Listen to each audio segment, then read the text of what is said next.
বিধায়ক ভগবান দাস পশ্চিমবঙ্গের লোকসভা নির্বাচনে বিজেপি প্রার্থীদের পক্ষে প্রচারের ঝড় তুলতে ব্যস্ত। প্রায় প্রতিদিনই পশ্চিমবঙ্গের বিভিন্ন জায়গায় প্রচার অভিযান চালাচ্ছেন বিধায়ক ভগবান দাস। শুক্রবার পশ্চিমবঙ্গে আসন্ন লোকসভা নির্বাচনকে সামনে রেখে হুগলি লোকসভা কেন্দ্রে অন্তর্গত সকল মণ্ডলের কার্যকর্তাদের নিয়ে নির্বাচনী সাংগঠনিক বৈঠকে এবং নির্বাচনী গুরুত্বপূর্ণ বিষয়ে আলোচনা করেন প্রদেশ সাধারণ সম্পাদক তথা বিধায়ক ভগবান দাস। পৌঁছে দেবেন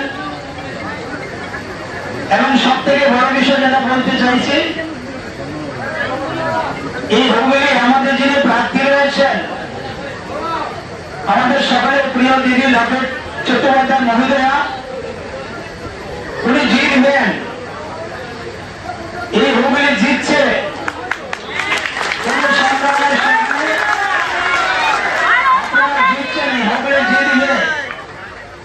এখন শুধু বাকি দুটো দিন বা তিনটে দিন ইলেকশন পর্যন্ত আপনারা ইভিএম যতক্ষণ পর্যন্ত সিল না হচ্ছে ততক্ষণ পর্যন্ত আপনাদেরকে আরেকটু পরিশ্রম করতে হবে, আরেকটু সময় দিতে হবে। তাহলে আপনাদের ভাগ্য ঘুরে যাবে এবং আপনাদের শুধু গোটা পশ্চিমবাংলার ভাগ্য ঘুরে যাবে। আর এই পশ্চিমবাংলার আগামী দিনে ভারতীয় জনতা পার্টি সরকার হতে চলছে। তার জন্য আমরা ত্রিপুরা থেকে যতটুকু সম্ভব আমরা আপনাদেরকে সহযোগিতা করার চেষ্টা করব।